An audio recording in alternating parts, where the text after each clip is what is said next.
try and have a baby. No. I think it happens accidentally. Yeah. You're like, ooh. Yeah. Okay. Yeah. Jimmy's coming along. Yeah. Did you spot? No. Yeah, I need to inform. I didn't even know there was different names in the clitoris. I thought it was just one clitoris. That's it, right? Spill the tea. Hi, I'm Kangwa Saili, founder of Clits, Tits Other Bits, a conversation-based card game to help you learn about your body and anatomy. Started with my friend in our final year of uni for D&AD and Team Both Brief. It was just to basically teach people and women about their bodies, and we realised at 22 at that age we didn't know anything. We knew how to do a lot of other things, but not anything about our bodies. So it's just a fun way for you to learn about your bodies, build a relationship with yourself, and be able to advocate for yourself. So the gamification really of a really taboo subjects. So I hope you enjoy playing the game. Have you had a negative experience with contraception? I have with the implant. I used to have the implant, and I think that really changed my hormones. It got me depressed I had it for the second time, and in the first year it had made me a bit depressed. It made me put on weight. It really affected like my skin, and I was just like, yeah, I'm not doing this ever again. And I stopped like taking like the pill, all of it, because it's just like, I don't want to mess up my body. I don't want to mess up my hormones. So yeah. No, because I wouldn't know. I've been on, I'd say the pill since I was 15, because I was on my period for like a month, and my mum just opened the toilet. I was using it, and she was like, "You're still on your period?" I was like, "Yeah." She was like, "Hasn't it been like a month?" She panicked, booked me an appointment. We got there, and they gave me two options, which was either the one you take. It has a name, I don't know. The one you take, no breaks, or the one you take, and then 7 days you have a break, you bleed, and then you continue again. And I've been at that since I was 15. So if anything has changed, or if it is affecting me in any way, actually, I don't have a clue. I've just been using it. So yeah. Fair enough. Oh yes, 100%. That shit got me sweating. I gained so much weight. What was you on? I was on a pill. Okay. And they put me on a pill because my period was irregular. My period would last for like, not even exaggerating, 2 months. But then I wouldn't have my period for like 6 months. So they put me on a pill, and that was just a terrible experience. Sorry. I was just angry all the time. I was sweating all the time. I didn't know what was going on with my body at the time. Mm-hmm. But then I just felt like, you know what, I'm just gonna live it. I'm just gonna look for other solutions, but I'm not gonna use any contraception. Yeah, I have as well. I was on the pill for like 4 years-ish. I first started out trying to regulate my periods and whatever, and just what they say, the pill makes you angry, very angry. And yeah, I put on a lot of weight. I've also got similar experience. I also had really messed up periods, so I just got put on the pill and found out I've got polycystic ovaries. So it's kind of like the only thing that will work is the pill for your periods. Yeah. So, yeah, I just have to go on it. No, because I have PCOS, so I've always been a little bit adamant towards using contraception. I feel like, and this is no hate to any of my girls that use contraception, but I just feel like it masks any of the symptoms of PCOS or just kind of messes up your hormones in a as you've seen, in a negative way. So I would rather struggle with the periods than have more problems with my hormones. So yeah, I'm not a contraception girly. Tell us a funny, memorable, or embarrassing period story. We've got quite an embarrassing one. The day I found out what period actually was. So I remember reading about it, then I was going to have sex ed at school soon, and I was like telling my mum, and I was like, "Mum, what's a period?" And I had no knowledge of what period was. I'd just seen pads in like Tesco, Sainsbury's, didn't know, and then when she told me, she was like, "Oh, like you bleed," and she's describing it to me, and I'm like, I don't like blood at all. next thing you know, I'm on the bathroom floor. I fainted when I found out what a period was. So yeah, after that I was just like, I don't want to bleed, I don't want to bleed. And yeah, that's my embarrassing story. Okay, so I've actually started doing women's health events, and I had one 2 weeks ago, and I was on day 2 of my period, running around, sweating, drinking, and when I got home, I saw that my shorts that I was wearing had leaked through, everywhere. So embarrassing. But thank God it didn't show. But yeah, it was just so funny that I did an event about women's reproductive health and women's health and gut health, and that's what I was going through. So yeah, it's memorable. Memorable indeed. So memorable. Oh, funny and embarrassing period story. Oh, I do have. I can't remember where I was, but I knew I wasn't at home. Anyway, you know what? It's embarrassing rather than funny. I was at work and I was super stressed. This is my old job. I was super stressed. I was running around and I just didn't feel right. Like my emotions were all up and down. And also I started to smell like a mental smell, and I was like, something's not right here. And I ran to the bathroom and I started my period on my job. I wasn't prepared.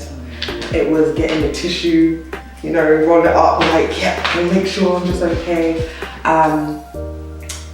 It's more common than you think to start your period and not be ready for it, especially back then where we wasn't aware of tracking our periods to be aware of like when it will come. Just put it in your calendar. Yeah, back then I didn't know. So I thought I was just having a stress day at work, I had enough. I actually quit my job that day too. But yeah, it was long. And I'm just so happy it didn't leak through my trousers. But I was just like, I've not got to go home like this. It's not a nice feeling. Yeah, I don't think I really have one. I think probably where I started, I was at a family friend's house, and they had 2 boys and then 1 little girl. And I think when I started, obviously they were around, and I was just sat in the toilet. I didn't have my phone or nothing, so I was thinking, what do I do? Like, my mum's downstairs, the toilet's upstairs. I was like, oh no. So I literally just sat there. I sat there until someone eventually wanted to use the toilet, and there was someone there, and I was like, yeah. I was like, can you get my mum? And I'm like, okay. And that was literally it. I didn't know what to do. I didn't want everyone knowing that I had started, so I just sat there. I think I was on the toilet for about 30 minutes to an hour. I was just there, just waiting for someone to come use the toilet. But yeah, that's really my story. I literally just remember the first time I discovered that I was on my period. I was like 13. I was at my auntie's house. Worst place to be at sometimes. So I was at my auntie's house and I went to the toilet and I was like, huh? What is going on down there? Because I've never seen this colour on my face. So I then pulled up my trousers and I was like, do I tell someone? What is going on? Because right now, nothing is making sense. So I then went to the living room, sat down, and I was like, I need to tell someone. And I didn't. And then when I got home, I just started crying. I was like, Mom, I think I'm dying. There is something going on. No. She was like, what do you mean? I went to the toilet and I showed her what was going on. I was like, oh girl, I'm on your period. Welcome to becoming a woman. I was like, huh? So this was happening. I thought I was dying the whole time. But then, yeah, I'm pretty sure mine is more embarrassing than funny as well. Yeah. I don't know, there's nothing funny about it. No, there isn't. There's nothing funny about them. There isn't. But I'm pretty sure mine was kind of similar to yours, Yeah. where I got my period and I didn't have any pads or any tampons. I feel like every woman should have at least an emergency pad, especially during like that week where you know your period's coming. Have some sort of emergency in your bag. But yeah, I didn't have any pads, any tampons, and it had to be a tissue thing. Yeah. It was tissue, and I was going to the toilet like 3-4 times in the day. It's long, isn't it? Literally, It's long. So long. And then I ended up having a stain anyways. That wasn't great. Yeah. That's another thing. When you stay in the club, you just you sat down and it happened. Yeah. So, yeah. Then I was so happy to go home at the end of the day. But yeah. How or has your attitude towards sex changed as you have matured? I think in my earlier 20s, you're navigating that, but I think as you get to 30, you are becoming a bit more experienced within your womanhood. So I think that It's just about feeling more comfortable, feeling more secure within yourself and within your body. So yeah, I think it generally changes as you do mature as well, but it comes with time. I think I have understood as I've grown that it's important who you have sex with, and they need to actually acknowledge your feelings, like during the whole process. And I think that's one thing that I didn't understand when I was younger. I was just like, okay, like, you know, they do it like this on the TV, so I'm gonna do exactly the same, rather than actually like understanding it and just like making sure that I'm actually enjoying it as well. So I think that as you age, I think you understand that. When you're younger, especially in your early 20s, you don't really understand what's going on. You're just like, okay, this, you know, this is how it goes, so I'm just gonna pretend and do this and do that. But that generally doesn't work out. No.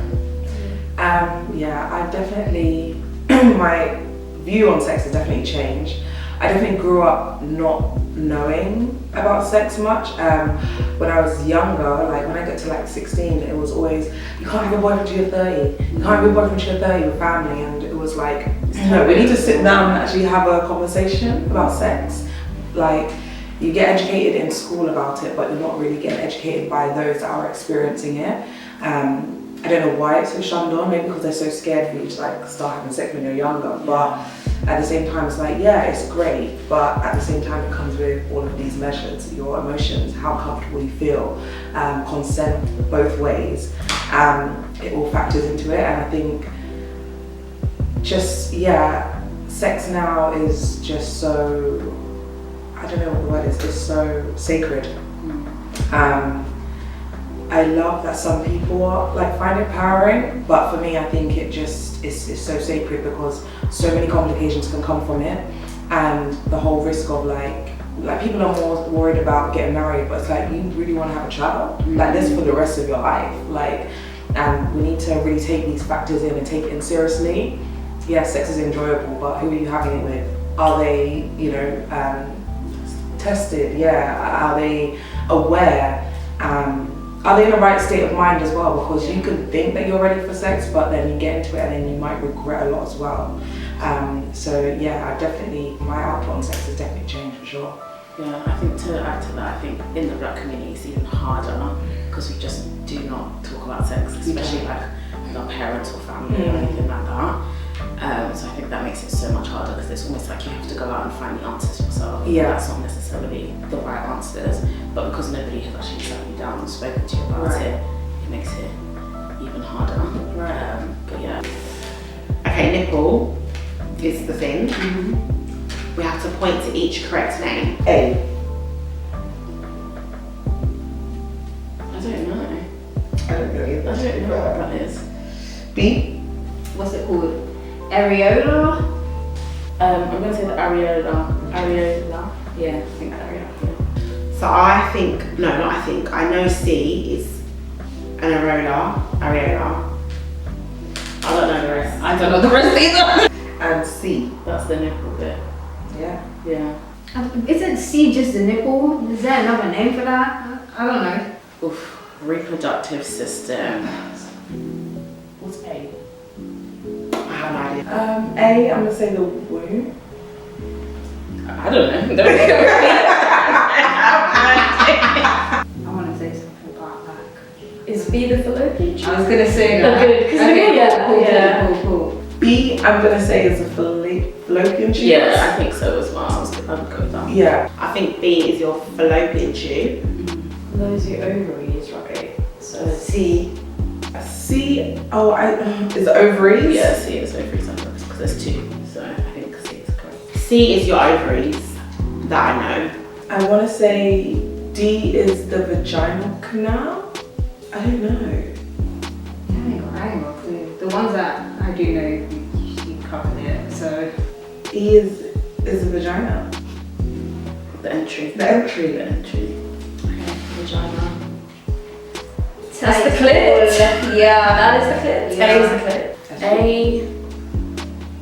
It's the clitoris something, no? I don't know, but it's the top bit. It's a hood, like. Yeah.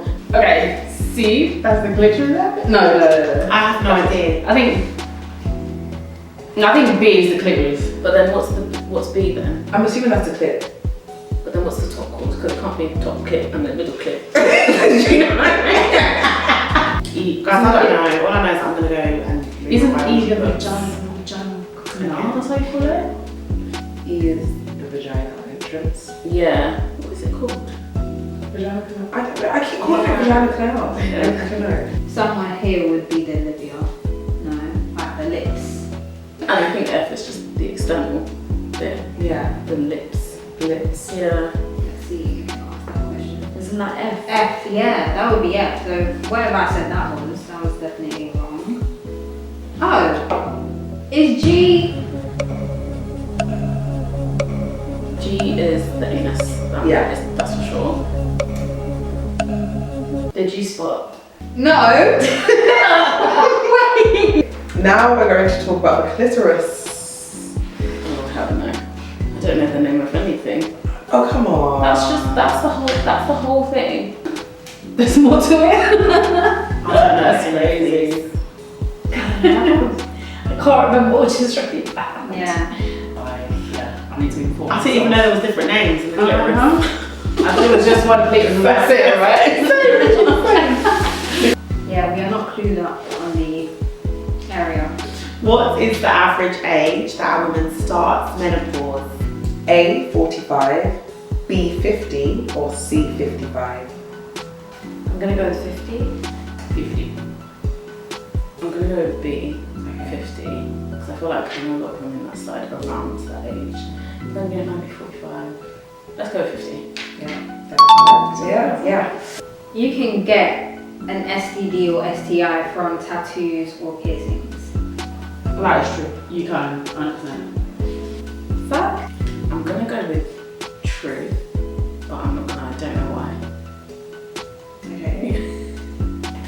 It is a fact. There may be a risk for HIV or other blood-borne infections like hepatitis B or C if the instruments that are used for piercings and tattoos are not sterilised or disinfected between clients. A hysterectomy is able to cure endometriosis. Myth. A myth. I'm gonna go with no. Yeah? I'm gonna go with no. Yeah, you're right. Yeah.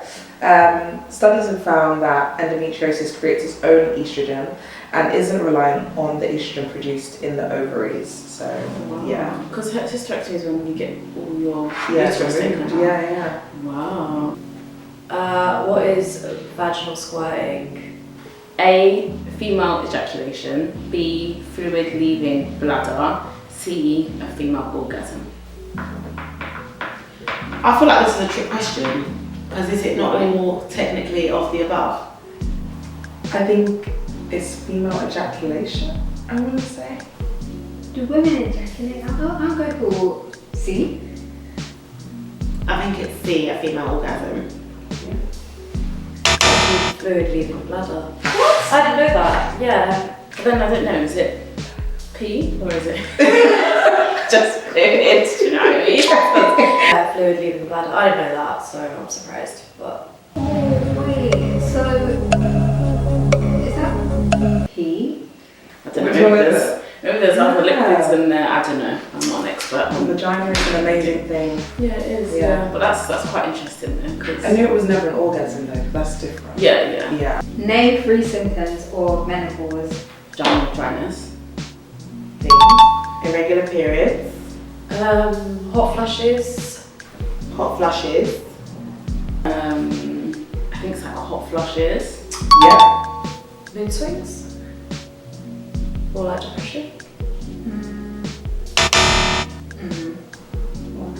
migraines, Brain fog.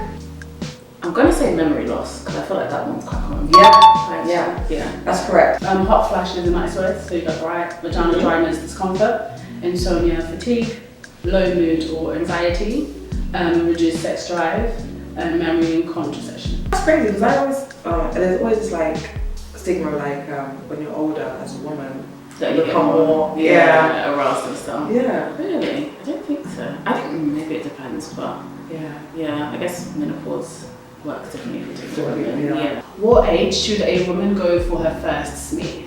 A, 20, B, 25, or C, 30.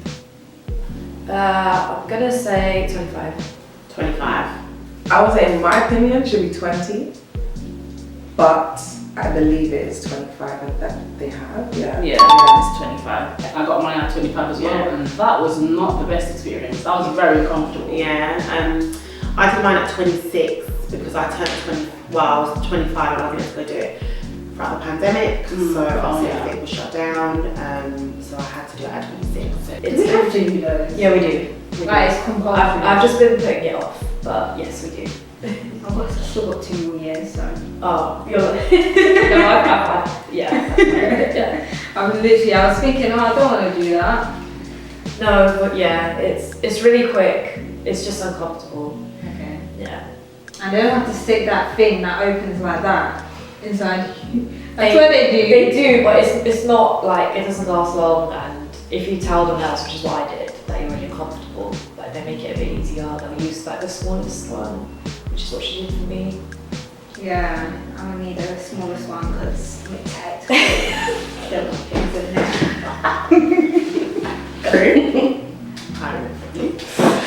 True, you can get pregnant if you don't have fallopian tubes. I would say no. No, I don't think so. you can't.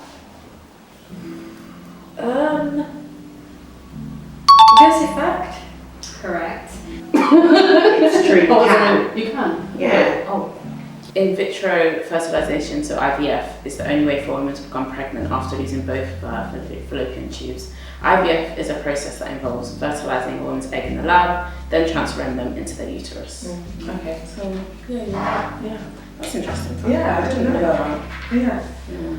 What is the normal pH balance of a woman's vagina? A, 7 pH, B, 1.5 pH, C, 4.5 pH. Oh, I'm just gonna say 7.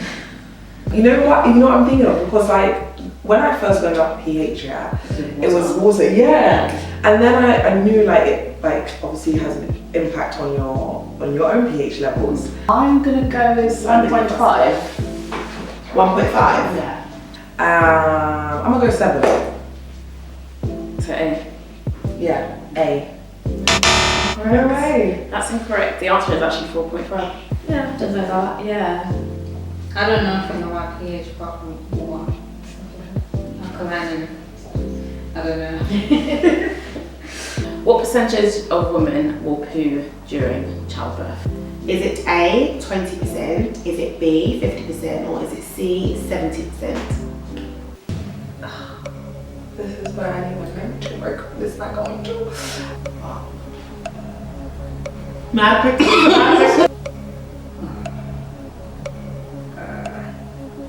I'm gonna just go slap bang in the middle and say B. B. I'm gonna go with B. 50%.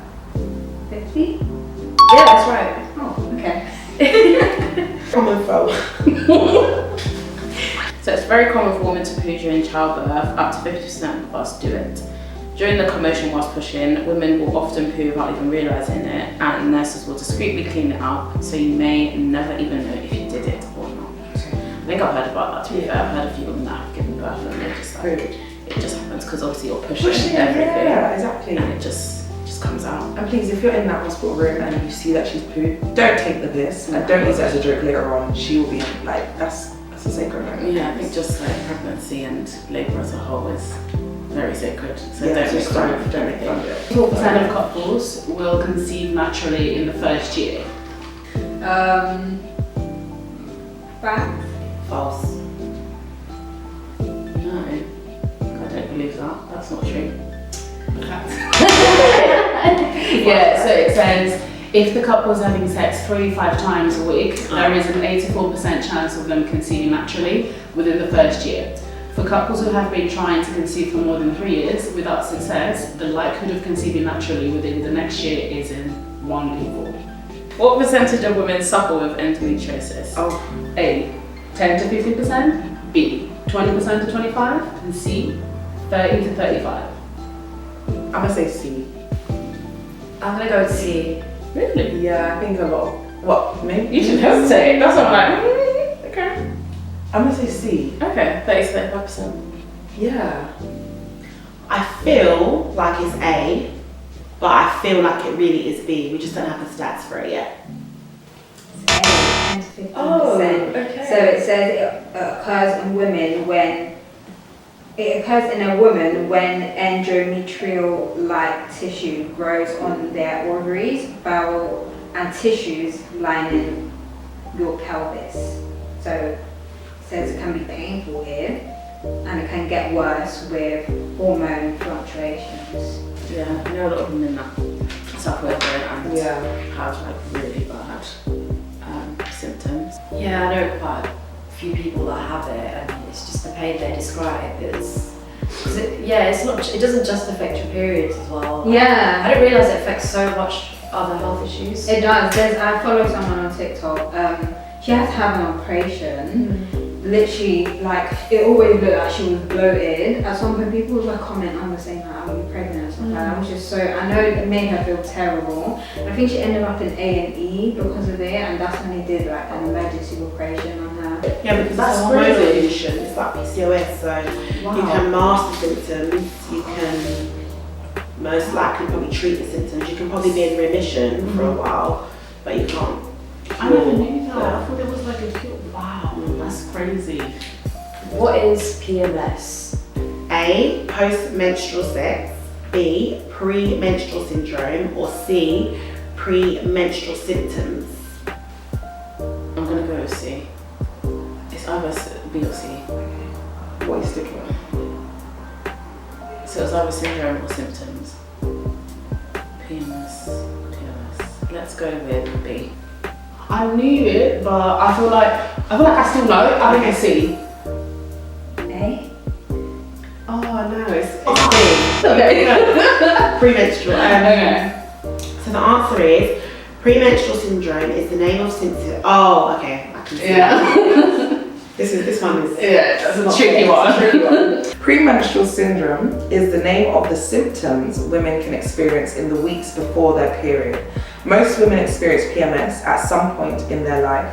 Each woman's symptoms are different and can vary from month to month. Some include mood swings, fatigue, bloating, headaches, change in appetite, and much more. And how much of the clitoris can be seen by the naked eye? So A is a quarter, B is a half, and C is 3/4. I think it depends. I think it depends on different women. Yeah, We're all just kind of different. Yeah, our vaginas are different. They're not all the same. C. I have no idea. But I'm gonna say a quarter. Water? Oh. Have you ever felt pressured into having sex? No, there's not one thing I can think of where I was pressured. It's like I wouldn't have went and done it. Yeah, we're in free will now. Yeah. So no, I've never been in that situation. But I will say if anyone ever does feel in that situation or you feel unsafe, to make sure that you can get out of that situation. Obviously, I know depending on like the circumstances, it might be a little bit hard, but never let anyone pressure you into doing something that you don't want to do, especially when it comes to sex. Yeah. I wouldn't say I've been pressured into it, but I've definitely felt pressured, as in I've had an experience where I felt like I needed to. And I just feel like in that situation, because you go home and you're like, damn man, I wish I didn't do this. That gut instinct is, no matter how close you are, you could be both naked, you feel that pressure to say no and just walk away. If he's all like, oh, but we're already here, da, da, da, forget it. Any point you say no, it's no. Anything that goes on from then, you know what it is. But yeah, don't ever feel like you have to do something, no matter how close you are. Because I think for me, I was pretty young, but for me, I just felt like, oh, I'm kind of here already now, so I kind of got to do it. But I didn't feel comfortable doing it, and I should have walked away, but I didn't. and yeah, I kind of regretted it. So yeah, I felt pressured. I wasn't pressured, but I think just the environment and you know when you really like someone, it all kind of plays into it. But I still have a right to say no and change my mind, and so do you. So yeah, man.